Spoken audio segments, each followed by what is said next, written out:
तो एस्लॉक जी या ग्लूटाल्डिहाइड 2.45% है क्या? ग्लूटाल्डिहाइड 2.45%, इसको साइडेक्स के नाम से भी जाना जा सकता है। ये एक हाई लेवल डिसइंफेक्टेंट या केमिकल स्टेरिलेंट है। तो ये हाई लेवल डिसइंफेक्टेंट या केमिकल स्टेरिलेंट्स होते क्या है? हाई लेवल डिसइंफेक्टेंट या फिर केमिकल स्टेरिलेंट वो जर्मिसाइड्स होते हैं जिनको क्रिटिकल और सेमी क्रिटिकल मेडिकल डिवाइसेस को टर्मिनली प्रोसेस करने के लिए यूज किया जाता है।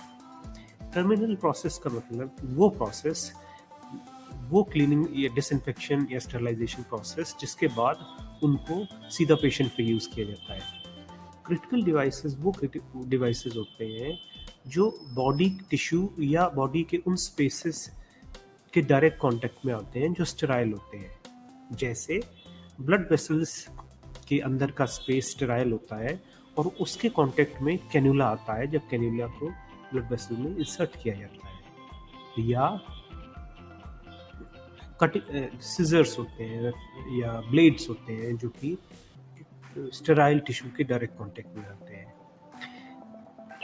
इन इन इंस्ट्रूमेंट्स को डिसइंफेक्ट और स्टेराइल करना के लिए जो केमिकल्स यूज होते हैं उनको हाई लेवल डिसइंफेक्टेंट या केमिकल स्टेरिलेंट्स कहा जाता है। अगला इम्पोर्टेंट सवाल है कि कौन से क्रिटिकल और सेमी क्रिटिकल मेडिकल डिवाइस और इंस्ट्रूमेंट्स ग्लूटाल्डिहाइड 2.45% सोल्यूशन या साइडेक्स सोल्यूशन से डिसइंफेक्ट किए जा सकते हैं। साथ में ये भी इम्पोर्टेंट है जानना कि कौन से इंस्ट्रूमेंट्स डिसइंफेक्ट नहीं किए जा सकते हैं। ये ग्लूटाल्डिहाइड 2.4% काफ़ी कॉमनली यूज होता है इंस्ट्रूमेंट्स को डिसइंफेक्ट करने के लिए।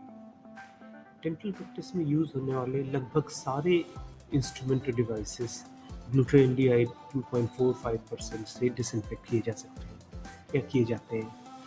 कॉमनली डिसइंफेक्ट किए जाने वाले डिवाइसेस हैं जैसे mouth mirror, dental probe, anaesthetic देने के लिए यूज होने वाले dental syringes, dental drills, spoon excavators, scalers, curette या फिर सक्शन में यूज होने वाले suction devices, suction tips, X ray में यूज होने वाले ब्रैकेट्स और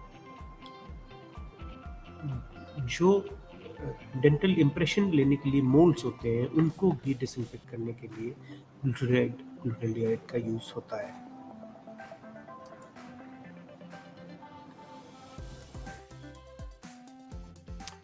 एंडोस्कोप्स को कॉमनली ग्लूटाल्डिहाइड 2.45% सोल्यूशन से डिसइंफेक्ट किया जाता है। एंडोस्कोप्स से साधारणतः सुडोमोनास, क्लैम्सला या माइकोबैक्टीरियम के ट्रांसमिट होने का खतरा रहता है। इसलिए इनको सही से डिसइंफेक्ट किया जाना बहुत ज़रूरी है।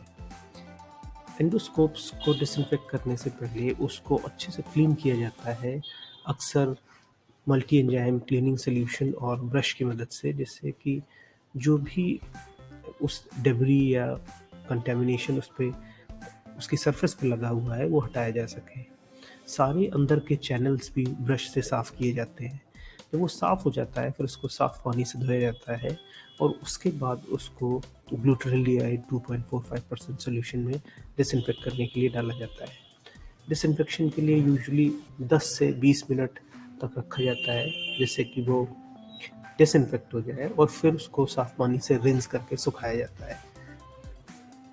अगर हम ग्लूटाल्डिहाइड सोल्यूशन से स्टरलाइज करना चाहते हैं तो हमें एंडोस्कोप्स को लगभग 10 घंटे तक ग्लूटाल्डिहाइड 2.45% सोल्यूशन में रखना पड़ेगा। इसके कुछ फ़ायदे हैं और डिसइंफेक्टेंट या स्टरलाइजेशन एजेंट्स के ऊपर जिनसे एंडोस्कोप्स को डिसइंफेक्ट किया जा सकता है, जैसे कि ये सभी तरह के माइकोबैक्टीरियम, बैक्टीरिया और वायरसेस पे बहुत ही इफ़ेक्टिवली काम करता है और ये मॉडरेटली इफ़ेक्टिव स्पोर्स के ऊपर भी होता है। तो ये एक बहुत ही अच्छे डिसइंफेक्टिंग एजेंट्स में है। दूसरा कि ये सरफेस को या उसके ऑप्टिकल सिस्टम को किसी भी तरह से डैमेज नहीं करता है, जो कि बहुत बड़ा एडवांटेज है। जिससे कि एंडोस्कोप्स ख़राब नहीं होते।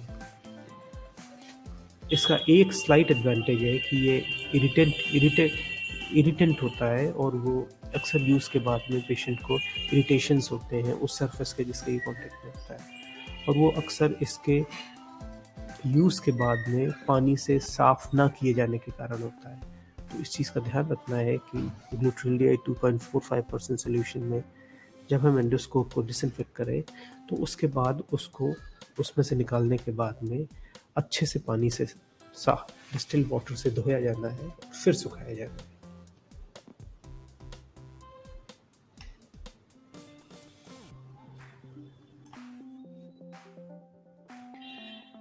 ग्लूट्रेलिया 2.45% सोल्यूशन एनेस्थीसिया इंस्ट्रूमेंट्स को डिसइंफेक्ट करने के लिए भी यूज़ होता है।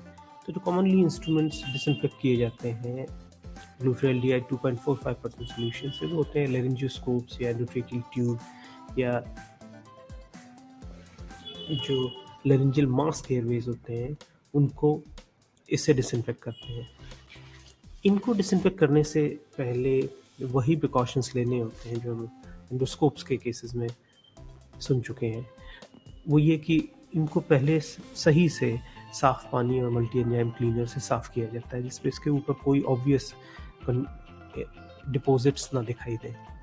साफ़ करने के बाद में इनको ग्लूट्रेलिया 2.45% सोल्यूशन में डुबा के रखा जाता है 10 से 20 मिनट तक डिसइंफेक्ट करने के लिए।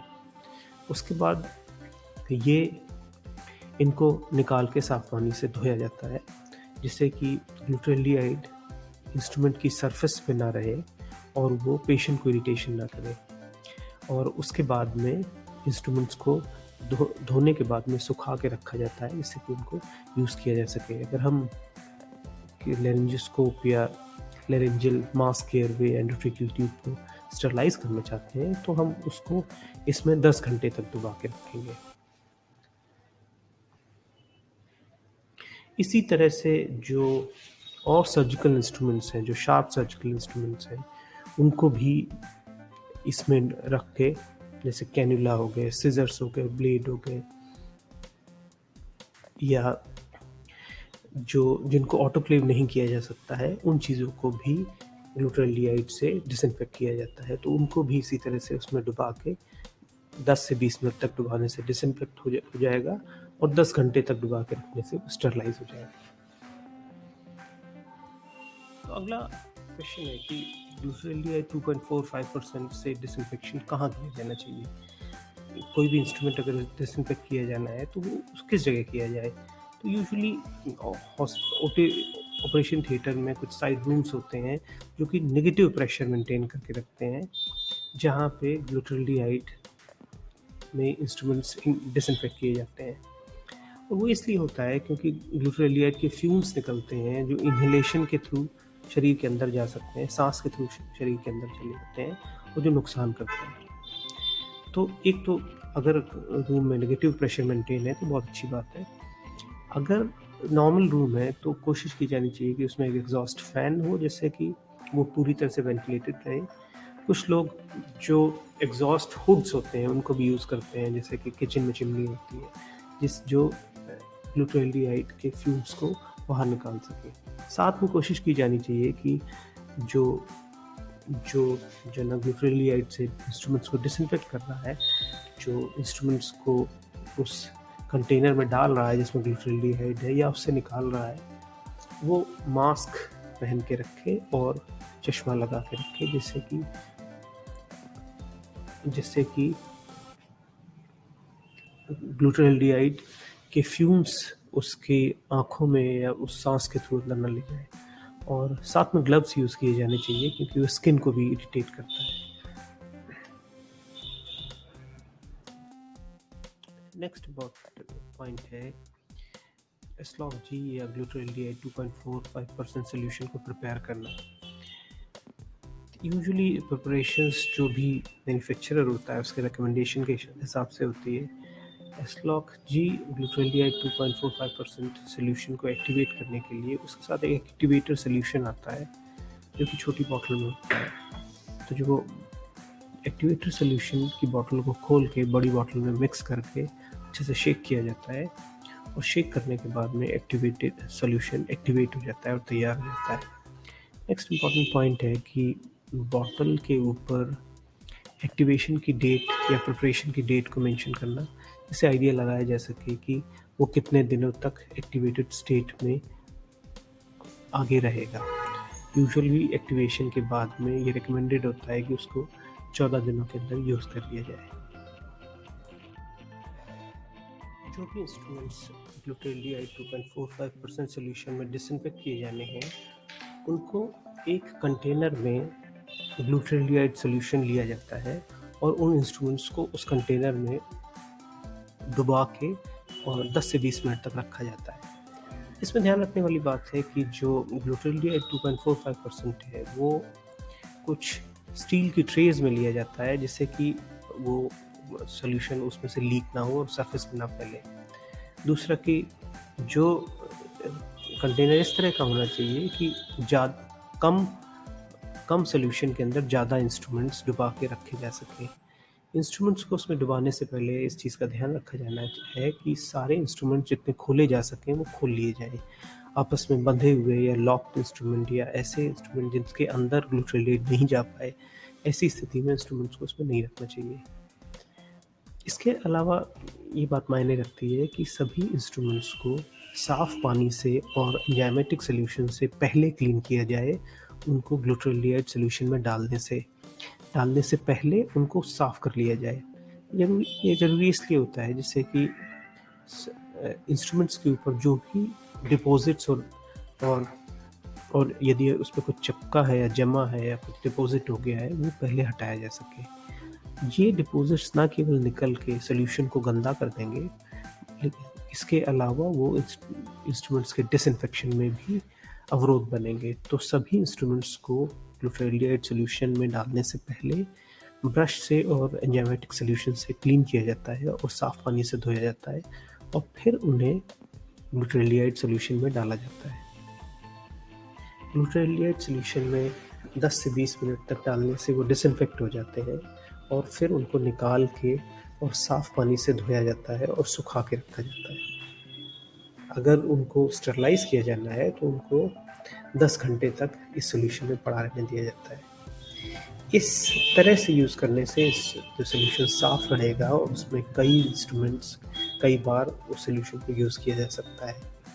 इस चीज़ को ध्यान रखना है कि सॉल्यूशन जब तक अप्रूव्ड 2 वीक्स का टाइम है, उसी बीच में सॉल्यूशन को यूज़ किया जाए और उसके बाद उसको डिस्कार्ड कर दिया जाए।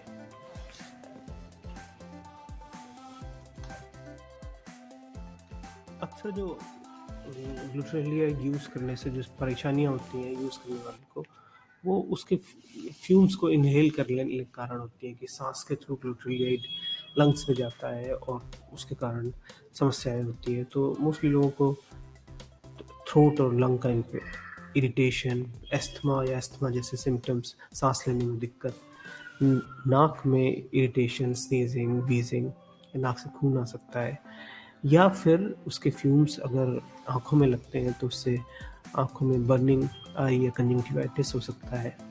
उसके अलावा अगर बिना ग्लव्स के उसको यूज़ किया जाता है तो हाथ में रैशेज़ या एलर्जिक या कॉन्टैक्ट डर्मेटाइटिस या हाथों के स्टेन हो जाना होता है। तो इसके लिए ग्लूटाल्डिहाइड यूज़ करते समय ध्यान रखें कि मास्क ज़रूर लगाएं, हो सके तो आँखों में चश्मा पहने, प्रोटेक्टिव ग्लासेस जो आते हैं उनको लगाएं और हाथों में हमेशा ही ग्लव्स पहन के ग्लूटाल्डिहाइड को यूज़ करें।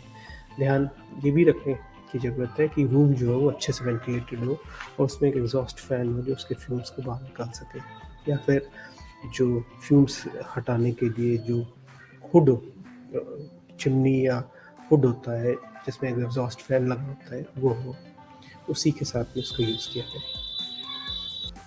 हमें आशा है कि ये वीडियो आपको पसंद आया होगा और यदि आपको लगता है कि ये जानकारी आपके या किसी और व्यक्ति के काम की हो सकती है तो ये वीडियो उससे आप ज़रूर शेयर करें। इस प्रोडक्ट से रिलेटेड लिंक्स इस वीडियो के डिस्क्रिप्शन में हैं जो कि आप जाके चेक कर सकते हैं। वीडियो देखने के लिए धन्यवाद।